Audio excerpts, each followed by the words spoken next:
Hi, and welcome back to the Spare Room Convos Podcast. If you are new here, we give you the latest pop culture and entertainment news to keep you up to date. And you may be wondering who we are. I'm Brendan Ford, and I'm with the awesome and forever beautiful Brooke Kuzma.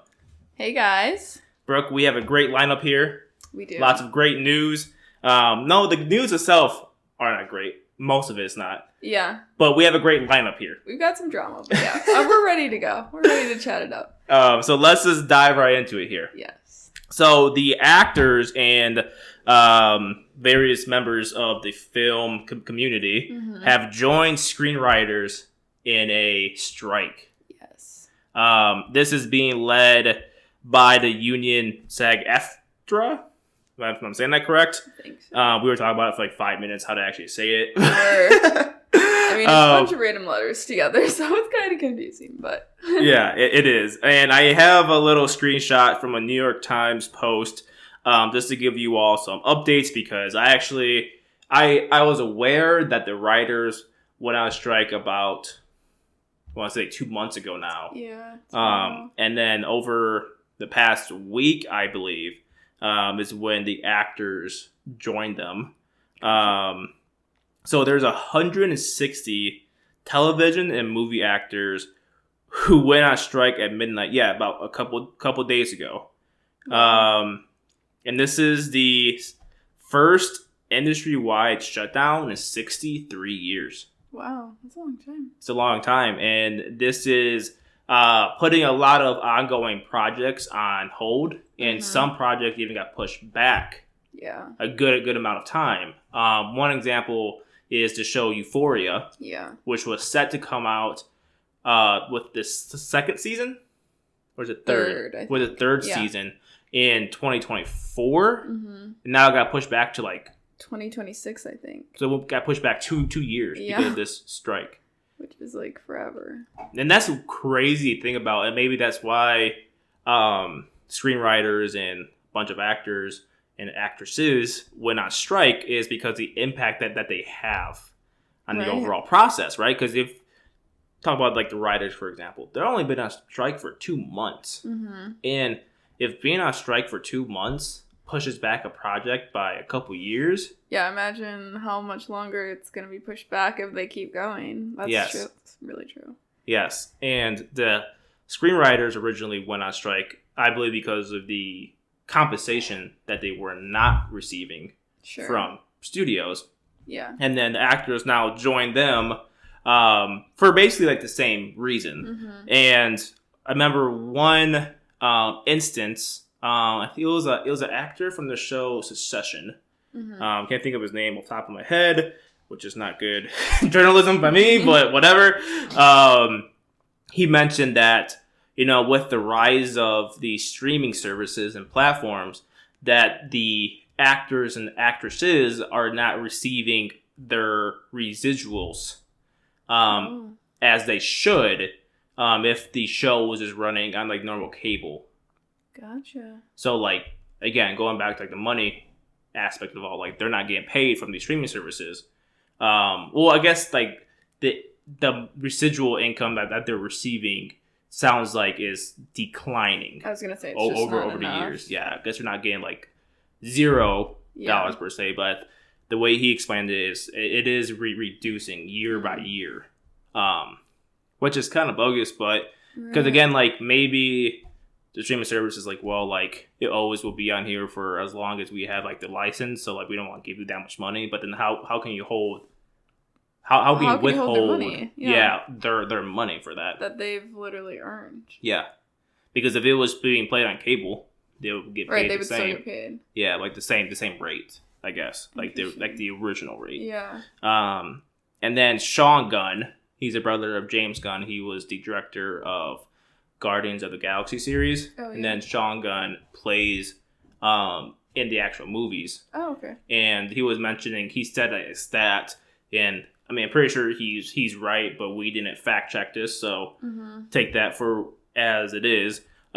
He said in the 80s, the CEOs made 30 times more than the lowest wage worker. Now, CEOs make 400 times more than the lowest wage worker. And he said this in like a short little like interview clip. Right. And yeah, I guess he raises a really good point of like how ethically sound, like, is that like morally ethic to do that? Like, how come, you know, the lowest wage workers, as wage workers in general, are not getting paid more? And like, I didn't know from that clip if he was talking about in general, like just the overall economy regardless of the industry, or if that was only pertaining to the entertainment world. Sure. Yeah, I don't know. It was like a 30-second clip. So, but I mean, that statement holds true for, I think, for a large part. I don't know if the 400 times more is the right number, but we all know that CEOs nowadays make a lot more money than the lowest wage worker. For sure. For a certain company or industry or whatever. Yeah. So that's not really a surprise to me. Yeah. And then Bob Iger, who was the CEO of Disney, said something like, I think he went on like TV, and he said something along the lines of, "This is business. Like, that's how business runs, and like they get paid more." So that was like the huge like backlash from him. Is like, you can't go on TV and be like, "Listen, this is like the way that it is. You guys can't do anything about it." Not because I'm just getting paid, you know, millions and millions every single year, and your incomes are not going to increase at all. So, also another studio executive came out and said that he wishes that the union strike goes on for so long that the actors and actresses start losing their like homes. That's literally wild. It's wild. He's like, listen, like, I want y'all poor because of this. Like, I don't even care. So that tells me two things, Brooke. One, do they really care about the people that are working for his studio, for his company? Right. And two, that also tells me that he's pretty well off right now. He's not hurting for any money. Literally. If he's saying, listen, we don't need to put out any content and get any revenue through the door because I'm set. Like, we can go as long as it takes for you to lose your homes. Yeah. To put out content. Like, it's crazy, right? Literally, no. He's probably definitely like, listen, I'm set for life, so I don't really care what happens to you guys. Which is sad as hell. But I mean, again, like, that's what money does to people. And like, obviously, yeah, the CEO should be getting the most money, but like, you're not going to fairly compensate your workers, though? Like, for the company you own? Like, that makes no sense. But I don't know. People are wild nowadays with money in their companies and stuff like that. It is wild. And also, 'cause I work in like corporate America, so I kind of get the other perspective of it. Because I feel like the CEO gets a whole bunch of money because like maybe they'll hold like more like stock in the company or stuff like that. But like usually, like in the case of Disney and Bob Iger, yeah, sure, he helped kind of get into a place where it's now with acquiring certain number of companies and making those moves, I guess. But like, they're not getting like their hands dirty. Like, they're not the ones really, like, Bob's not out here writing, you know, Disney and Marvel shows or whatever. He's not the one acting. So it seems kind of weird how like CEOs in general like don't really do a whole lot of like active work. They kind of do like the overseeing, but then they get paid like 100 times more than like other people. And for them saying that, like, you're goofy for that, because all these people that are making you money, you're just gonna say screw them. Like, okay, then you're gonna stop getting money. Yeah, and then like it'll stop working for you. Right. Like the talent, like, you need talent to make stuff. Right. You know, so I would assume Disney, being the entertainment, you know, powerhouse that it is going out there and try to recruit and also retain top talent to put out top content. It's wild. So then you go out on TV and say, yeah, we don't really care, that's how business is done. Yeah. And then like, how does that look for like the people that you're trying to get to work for you to make all that money? Right. Yeah. Not a good look for them at all. Yeah. So not sure where we really go from here. I mean, obviously, stuff is put on pause until screenwriters and actors come back. I mean, Deadpool 3, which has Hugh Jackman returning as Wolverine. Okay. I'm super excited about. They're currently filming right now, and that stuff is stopped right now because of the entire strike. So I hope from a fan that they can resolve this, like the studios and the union and screenwriters and actors. Can we get some sort of agreement here? Can get these people paid so we can watch our favorite TV shows and movies and whatnot. Seriously. And another entertainment-ish event that's getting impacted from this strike is the Emmys. Yeah, I saw that because the Emmys are not till, I believe I saw it's in September.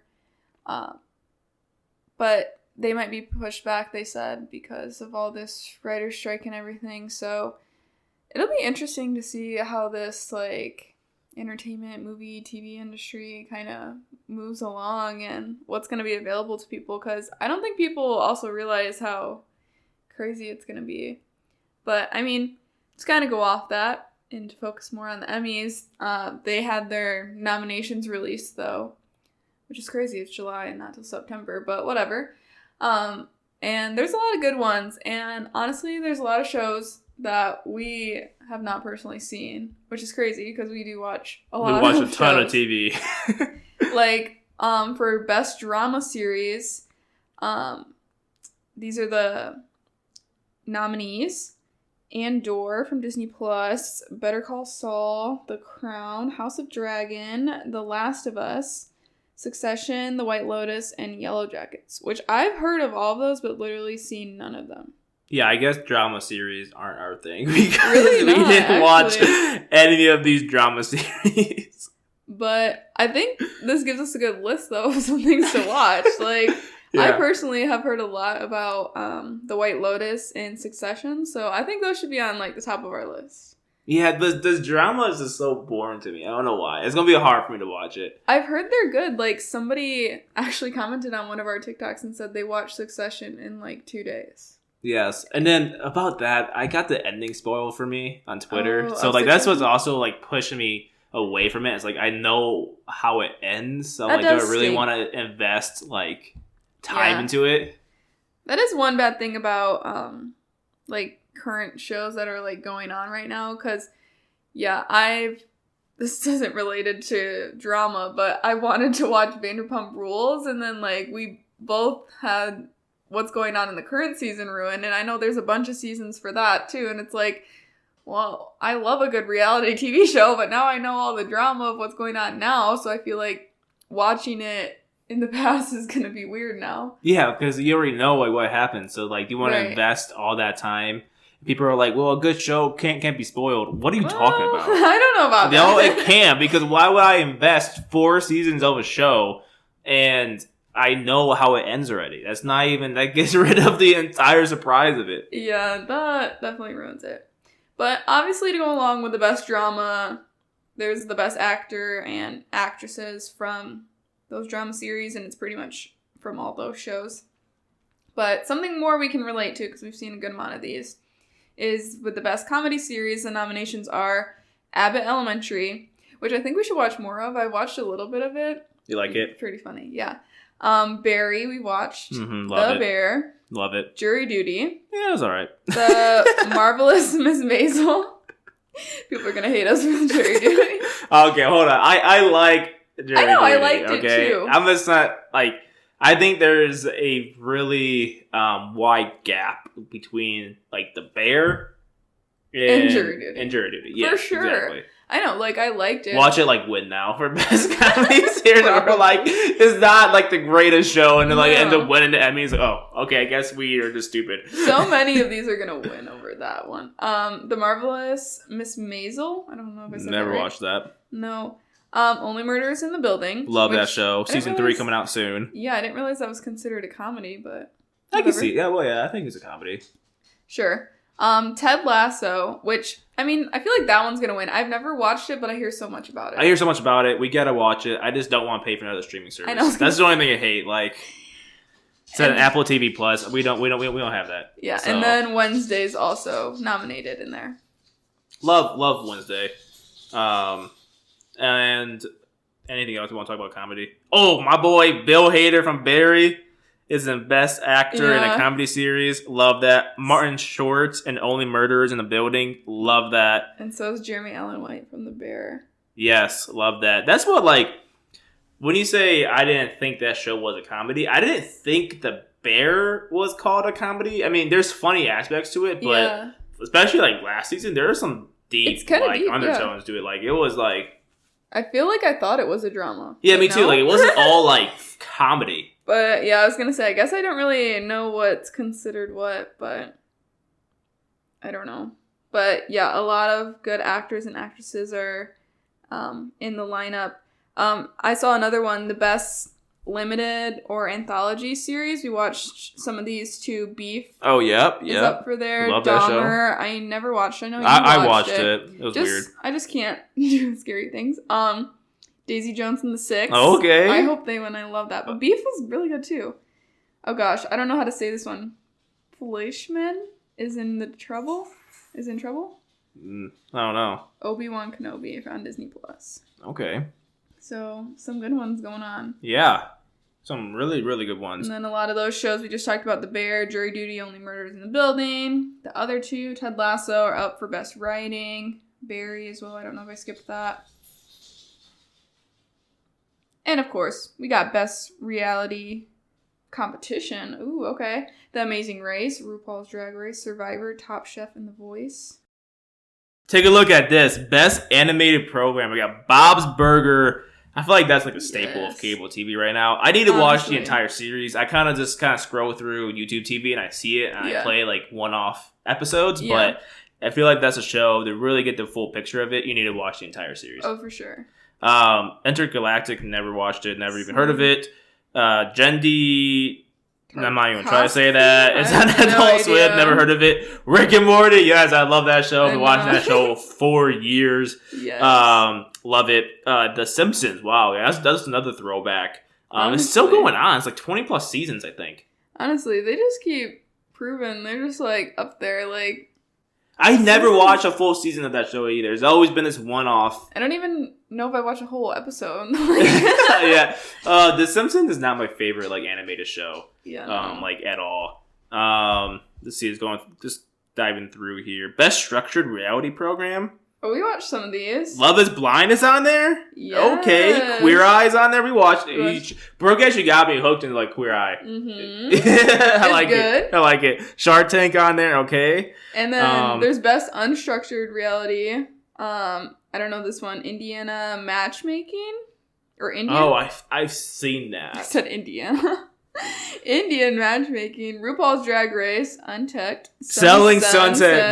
Gonna win that one. But then there's Vanderpump Rules, and I've heard people love that. Yeah, but Selling Sunset, come on. No, I'm a little bit biased. Vanderpump Rules, I feel like is a little bit more popular. I think so too. But people also really like RuPaul's Drag Race, so like I don't know. And then that's the last topic here. Best Game Show. Family Feud, Jeopardy, The Price is Right, That's My Jam. Never heard of that. And Wheel of Fortune. Either. And we're pretty big like game show watchers too. So like I've never heard of That's My Jam. You would think Family Feud wins this one. Oh, for sure. Come on. That's my favorite. Give it Steve Harvey. Come on. Come on. Give it to us. And yeah, overall, I mean, no one really cares about my opinion because I'm not really like up there like that regarding like TV shows and movies and see like, oh, these people should be added here or this show or movie should be added. But I think the nomination list looks pretty solid. Oh, for sure. We got some good shows in there. We have a nice list of shows to watch now. For sure. We might as well start with like the best shows. Yeah. You know what I mean? No, there's so many good actors and actresses in there, like, and good shows that we've already watched. So I'm happy with these. I'm excited. Same. All right, Brooke, let's move on to our next topic. Looks like you got something that's pretty deep here. Yeah, I was going to say, we're kind of moving into a more serious realm. So there's currently a movie out that's exposing sex traffickers. It's called Sound of Freedom. And there's a lot of drama going on with this movie, specifically with, like, the movie theaters that are playing the movie. So to go into a little bit more detail about that, there's been a lot of people coming out sharing their experiences when they go to the movies. So, normally when you go to the movies, like, you go in, it's a little chilly sometimes. I always wear a sweatshirt, even in the summer, It is always cold in there. We're getting comfy, and then, like, when the movie starts, shut the lights off, the movie plays, you're good. Oh, no. This has been crazy. So I've seen multiple videos of people talking about when they go, the theaters are doing weird things, like turning off the AC, and they believe to only be in that theater for that movie. So they're turning off the AC, so, like, obviously it's summertime. So they're, like, sweating. Like, I've never once been to the movies and been hot. Have you? No. But how do they turn off the AC for just one? I guess each room does have its own powered. I don't know, but that's what they're saying. And then this one couple was sharing how they didn't turn the lights off for the movie. So they're sitting there, no AC, and the lights are on during the movie. Now that's more weird. Right. It gets weirder. There was another one showing this, like, glitching. You know how the screen gets, like, scratchy and colored? It was like that, and they were trying to get people to leave, saying, oh, we'll give you free tickets if you leave for, like, another movie. Weird. And so people were, like, refusing to leave until they got the movie up and going again. And then another thing, they're saying that the movie is sold out, like, online, and when you go up to the front to go buy the tickets, they're saying, oh, these are the only tickets, they're sold out. This girl went in, it was only her in the theater. Really? Yeah. Super weird. So, okay. So what's the name of the movie again? Sound of Freedom. It's called Sound of Freedom. And I don't want to sound like a tin hat conspirator there, but are you, like, do you think that movie theaters doing this on purpose to deter people from watching this movie? That's what people are saying. And, like, there was another video of this lady asking, because they were leaving and getting the free exchange of the tickets. Like, this is happening, like, nationwide. And she's like, do you know about this happening in other places? And, like, the manager's like, oh, no, I have no idea. We can't control this, la, la, la. But it's, like, how convenient that so many people are having the same experience. Like, they go to see this movie, and something weird happens. They try to get them to go. The movie's messed up. There was one that where the manager's like, oh, we're going to restart the movie. They're like, why are we going to restart the movie? Like, it's really weird stuff. And I don't know. It's kind of sick. They're saying, like, they feel like movie theater people are, like, behind this, like, trying to get people to, like, not get this information. And I don't know. It kind of makes me want to go see the movie to see if, like, something will happen. But also, like, it's supposed to be very educating and, like, filling you in about, like, how to notice, like, sex trafficking and, like, how to stop it. Yeah, and, like, it seems like a very well-purposed movie. Yeah, right. They're exposing sex traffickers. Right. That's what we need out there in the world. Like, we need to expose them. Yeah. People need to bring more light and awareness to it.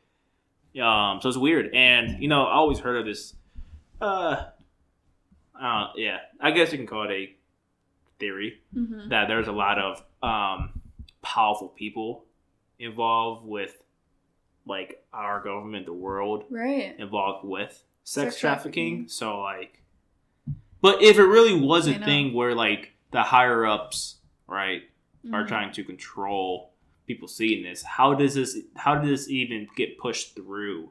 Right. Through the channels to actually end up in theater, right? You think that would be, like, X down from the very beginning of putting this movie together. Yeah, it's very weird. But yeah, so, like, supposedly the people at the movies are like, oh, we don't know. And there was another one saying that like, only their specific, like, they had to evacuate their specific theater because of, like, an AC issue, and they were saying they had to evacuate, and people were like, oh, does the whole theater, like, the whole place have to evacuate? They were, like, confused, like, okay, don't leave, because if it's only your theater, that's weird.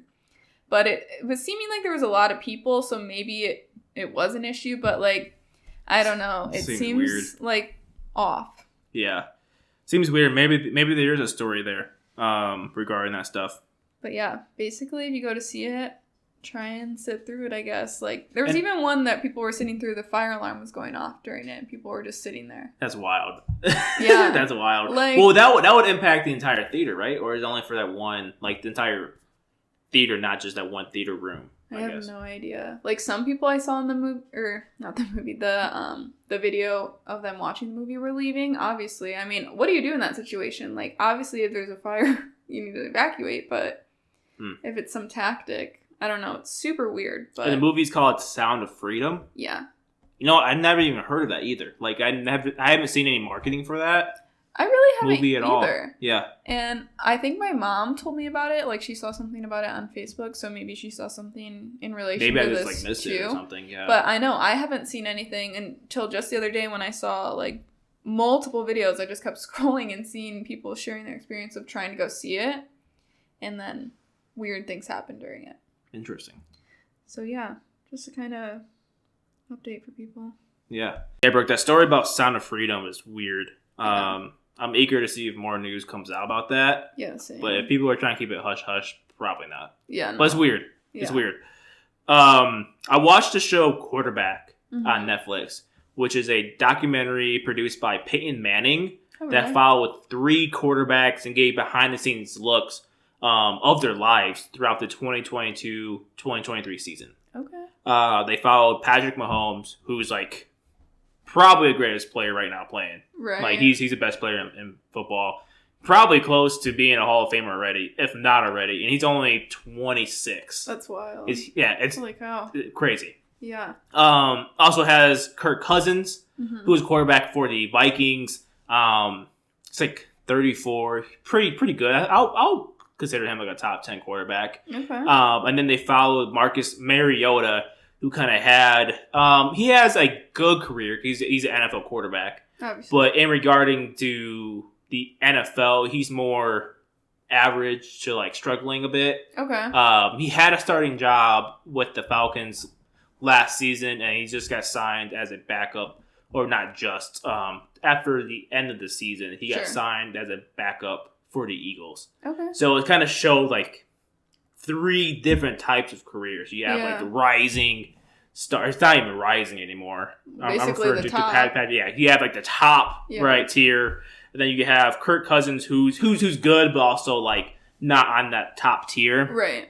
Then you have Marcus, who is good but struggling a bit. Sure. Like career wise. Different but perspectives. I mean, he's still an NFL player, so he's still top 1%. Right. And Obviously. I say that because people are like, oh, like I love what they did. They put like a really good quarterback, like a great quarterback, then like an average quarterback, and then like an awful quarterback. It was like, okay, that's like, a little bit of like good. a stretch here. Like they're in the NFL, like, and Mark has been playing in NFL for almost like 10 years now.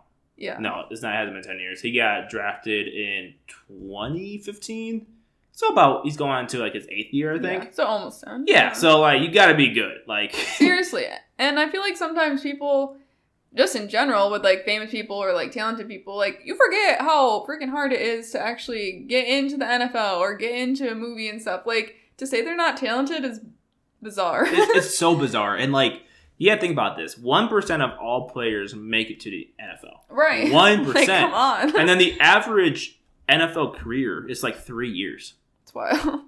So like to be in the NFL for close to 10 years is amazing.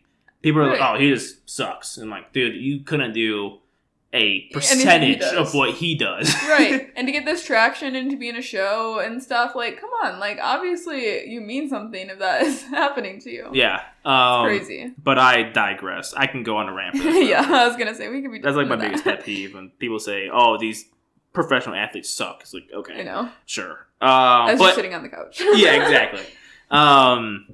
The show was good. I liked it. The show received a lot of heat on social media. Like people were saying, "Oh, it's like the worst show ever." This and that, and I'm like, yeah, I guess it's like not top notch, I guess, but it's still football content. Right. And if you love the game of football, you would probably enjoy that show. Yeah. So if you haven't watched it already, I'm sure if you are a fan of football, you already either watched it or at least heard of it and have it on your list of things to watch. Mm-hmm. But yeah, I love the fact they gave behind the scenes of these players' lives, and they're also like were mic'd up during every single game. Yeah. Well, I don't know if it's every single game, but like majority. They were mic'd up during these games. I don't know if they had like a agreement like every other game they were mic'd up, or it was every game. I didn't pay attention to like the games, like the clip that they showed, because it kind of jumped a lot. Yeah. So I didn't pay attention. Like, oh yeah, you showed Mahomes' first 3 games, so I know he was mic'd up every single game. Mm-hmm. But I learned a lot about these guys. Not only as players, but as people. Mm-hmm. Like Kirk Cousins is probably one of the most like down to earth, humble. Every NFL player is tough, but he's super tough. Yeah. And to see his like outside life, like when he lost against the Giants in like the playoffs, right? He was like, I would be at home mad as hell. Like you wouldn't want to be like around me. Seriously. What does this guy do? He came home. He read a book to his young son. Yeah. And just like went to bed. And I was like, dang, like that's pretty like wild of him to do that. Like, because most people be like just reactionary, just angry, upset. Right. And during the games, like he would get frustrated, but I don't think he cussed once. Like this dude does not cuss. Like, it was funny watching it, and I agree. He was like super chill and like super nice guy. But yeah, when he'd get hit or be angry, he'd just be like, ah, like, and nothing else, just like mad, like making sounds. He'd get in the sidelines. He'd be like, hot dog. Like, dude, like, are you not allowed to cuss or something? Like, no, it was so funny. But I agree. I didn't watch like a lot of it, but I tuned in when you were watching it, and it definitely is interesting. I mean, I feel like any sort of deep dive on any person who's like in the spotlight is really cool. And like you said, you got to know them, and they're players obviously that you don't really follow that much. So like it's kind of interesting just to like learn about them and like get into their career. And like you said, if you watch football, you're gonna like it. So it's just something interesting. It is. I liked it, even though I am not a huge football player or watch it or anything. I liked it a whole lot. And going back to like the Kirk too, just some of the stuff I was thinking about when you were talking. Like he even has like, he's so humble. He has like this room full of memories from his entire career, from when he was a youngster, and now in the NFL, and he keeps a bunch of like game balls. He gets his jerseys from college, high school. He went to Barrington, which is crazy. I didn't even realize that. And just like he has like this secret room that's like off from like the side. Like it's one of those like hidden doors. It's shaped, or it looks like a bookshelf, like a like a bookshelf and like a wall, but he pushes like a room. He's like, and he kind of just put that aside and designed that room that way because he didn't want to seem like he was like boasting his career or anything like that. So I thought like that spoke a lot of value there too, because I would be one to have my trophies right out there, like the dining room table. Like, yeah, look at it. But he's like, nah, I don't want to like self promote myself like that. Like it's like whatever. These memories are for me. I know I have like a bigger purpose, and that's being the best husband and father and stuff like that. That is really cool of him. It is. It was. And I didn't realize that Patrick Mahomes was like a dog like that. Like I know he's a dog, but he'd be talking his stuff too. Like he would throw a touchdown pass. He'd be like, I'm like that. I'm like that. That's so good. It is not just like one time. It's like every single time he does it, he just gotta let them know. Like, listen, I'm top dog out here. That's so good. They're funny. I didn't know he was like that. Yeah. No, you know what I mean? Like, I thought he was just like, I honestly thought he was just like quiet. He seems that way. Yeah, like I thought he was more like, I mean, I guess when we step out in like the field, it's like a little bit different. Right. But I know he's not like out there like that and like social media and like the public. I mean, he could be. I don't know. I'm not like a Chiefs fan or anything. But it's the fact that he was just like, he was, like every throw he's flexing, hyping himself. I love that stuff. I'm like, okay, Patrick, right? Like, go crazy. Hey, when you're the best player, people might say, hey, that's like cocky, but it's like, all right, stop him. Right, stop him then. Like, you know what I mean? You can't stop him. He's the best player out there. For real. But yeah, I think overall it's a really good show. My advice is don't let the naysayers kind of like deter you away from it if you are thinking about watching it. It is a good show. Is it better than like Last Chance U, for example? No. But it is football content where less than 60 days away from kickoff. Yeah. Watch it. It's good. It's sure. good. All right. And Brooke, we're almost done here. Yes. Final topic. We got some exciting movies coming out next weekend. For sure. You want to give us those names? Yes, I'm really excited. Y'all probably already know the names because they've been talked about a lot, which is Oppenheimer and the Barbie movie. Okay. Which I'm pumped for. Specifically Barbie for me, but they're coming out July 21st, and like many people, we are also talking about how on that day, or after, whatever, is fine. We can't get it because they're huge movies and so many people want to see them. They're going to be great movies. People are talking about seeing them back to back, like going in the morning to see one, take a little break and go and see the other one, which I would saw definitely do that. Would be like 5 hours in the movies, which I don't hate that, actually. Me either. Like, especially, we have a new movie theater by us with like the reclining seats. Like, come on, we're gonna be comfy, get a little snacky. I will eat popcorn all day long. I don't care. Yeah. Get a slush. Fill me up. Get a large one. Refill. Let's go. Like, it's gonna be good. I'm really intrigued how great of an opening weekend these two movies are gonna get, because there's been a lot of hype around them for the past like 2 months. Yeah. And I keep seeing like graphics of like Barbieheimer, like Barbieheimer, so they're really like marketing it as like films. Like, come on, go and see both of them. And Christopher Nolan, who is a famous director, directed Oppenheimer, said that like this is great for like cinema, like get people in theaters again. Let's have a great weekend. Yeah. So like hopefully, I mean, the return of the movie theaters have been coming back a little bit since COVID. Yeah. But hopefully this is like the full, like, boom, everyone get back in theaters now. It's like a normal thing again. Boom, boom, boom. Let's go. Theaters. No, for sure. People keep saying, like, this is going to be legendary. Like, so I'm excited. Like, I'm hyped. They both look so good, so I'm excited. Me too.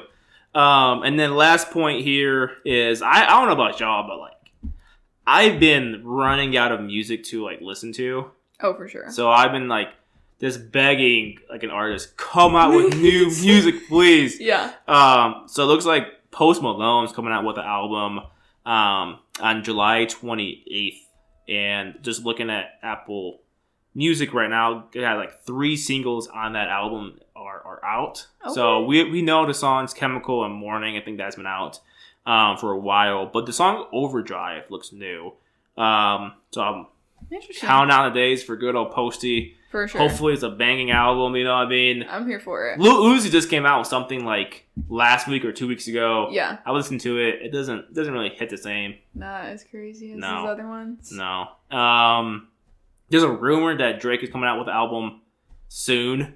In quotation marks. Not sure what that is. He said that during a concert on his tour a couple of days ago. Yeah. He said, what's do you remember the name? Yeah, he said it's called All for the Dogs. All for the Dogs. All for the Dogs, yeah. And it should be like the old Drake. That's what he said in this like little TikTok. Is like people have been saying that Mr. Old Drake. Well, I'm gonna give you the old Drake album coming out, new album coming out soon. Yeah. So I don't know. Let's see what soon actually is. Because, we'll see. Yes. 6 months is not soon. So. Right. And he's still on tour. So unless he was like recording this before he went on tour, like then I can see it being soon. But who knows when those actually come out. But hopefully we get some good new music here soon. My playlist has been dry. But those are some little, I don't know, random updates for y'all regarding music. Brooke, I think we ended there. I agree. I think it's been a great show. Yes, lots of good topics. If you have made it this far, please like and subscribe to our channel. Yes, please. We greatly appreciate it, and that's pretty much it. I agree. Follow us on other social media. Let us know some other things you'd like to talk about. Hopefully, we kept you updated on all that current news and stuff. Yep. We'll try to be better next week. Be a friend. Tell a friend about us, please. And we see y'all next time. Bye, guys.